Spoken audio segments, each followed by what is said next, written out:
Obviously, I'm missing it there, but you get the point. You'll be able to bump it up to 120 at every 2 clicks, then we bump it back to 60. At this point now, we want to be able to do every other click. So we're going to do every click. 1, 2, 1, 2, 1, 2.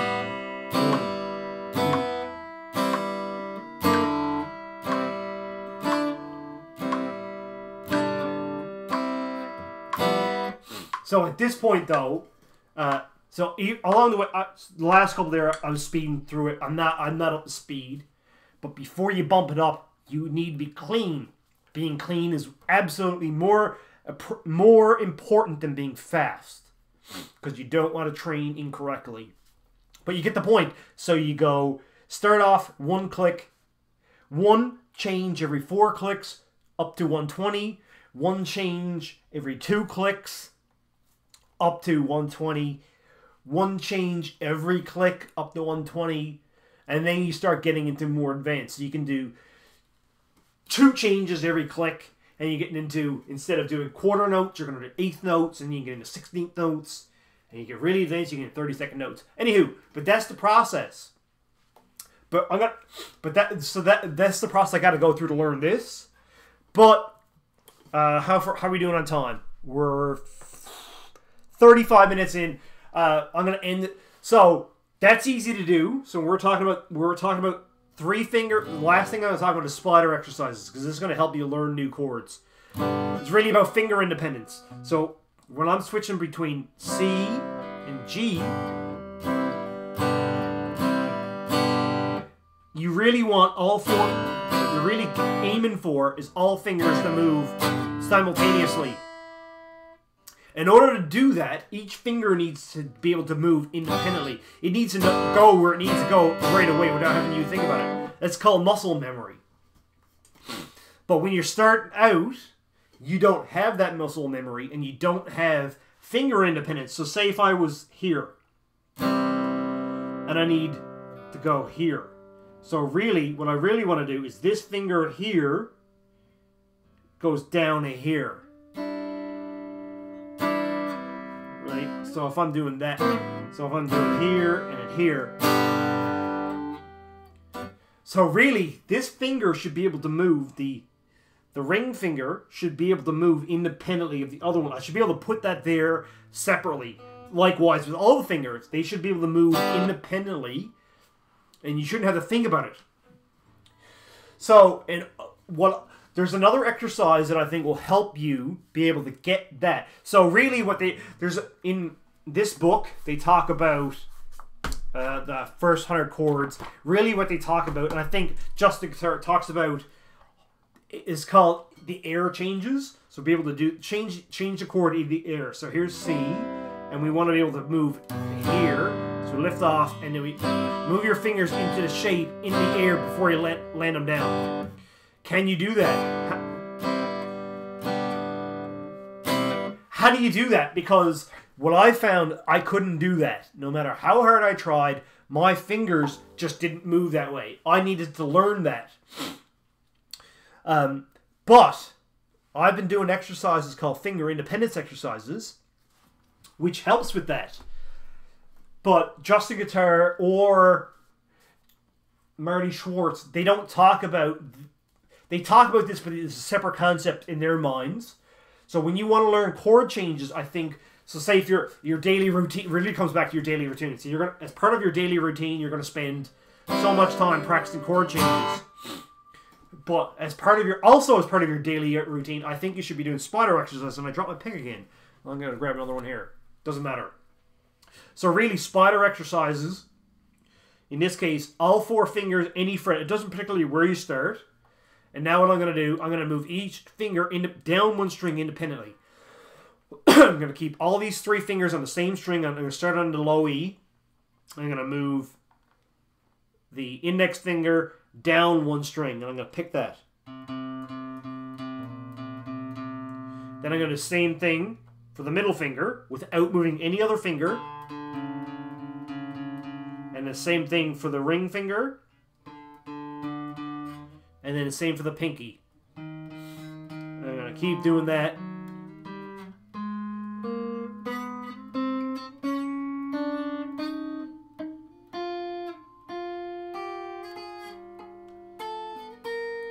Then we can slide it up 1 fret, and we can go descending. We're not trying to get speed. We're trying to make fingers independent, move independently. And for me, the ring finger was the hardest one.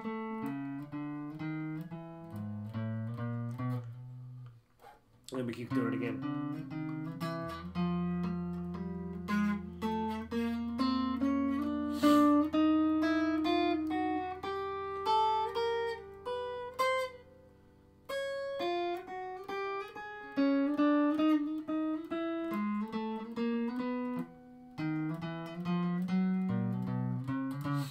So it's part of your daily routine. So part of your daily routine, you should be doing the chord changes like Justin Guitar recommends. But remember that finger independence and be able to do those air changes, you need to be able to have finger independence in order to be able to do that. Because there's no way you're going to be able to do this and then put your fingers down on the C chord and the G chord without being able to move your fingers independently. It's just without having that muscle memory. So you practice the changes, you practice air changes, and you also put in the spider exercises. And the point of spider exercises, you keep all 4 fingers down, you only move 1 finger at a time. You're not trying to build speed, you're trying to do as slow as possible, accurate as possible, make it sound good.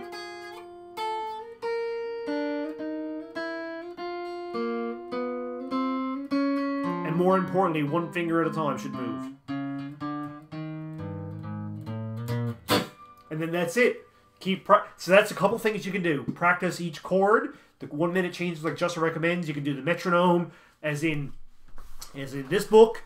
So start off 4 clicks, 1 change every 4 clicks. Once you get it to 120, do 1 change every 2 clicks. Once you get that to 120, 1 change every click.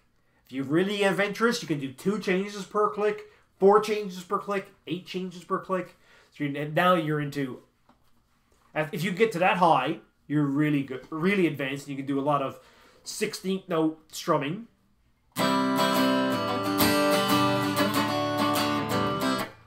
But typically you're going to do 1, 2, 3, 4. Anyway. So I'll leave it there.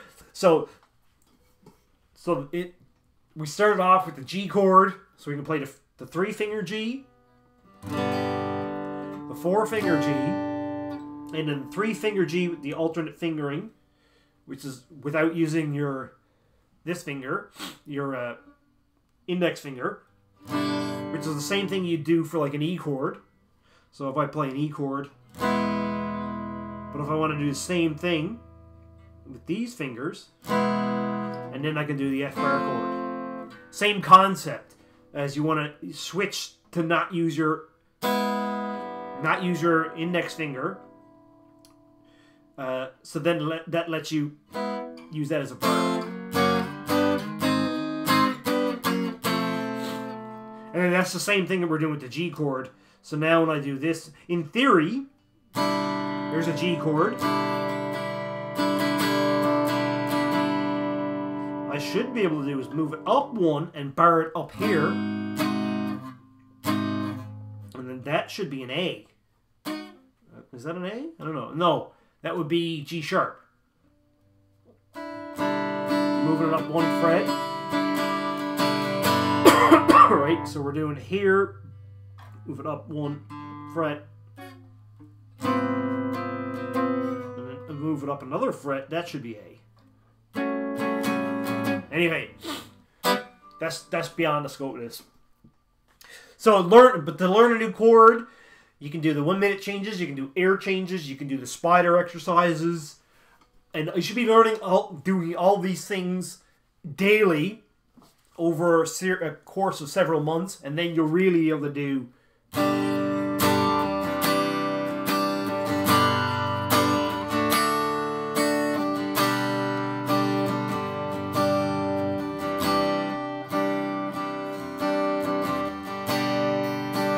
you'll be able to see G, C, and D. So if we want to do,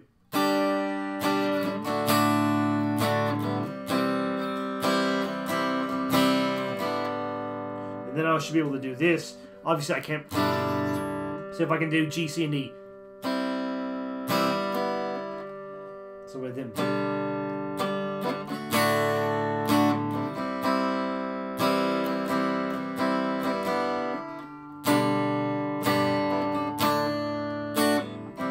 Obviously not good enough, but I'll end it there. It's we're 42 minutes in. These videos tend to get long. I'll end it off on, I'm in this pink room. This is going to be my daughter's room. Moving stuff around in my house.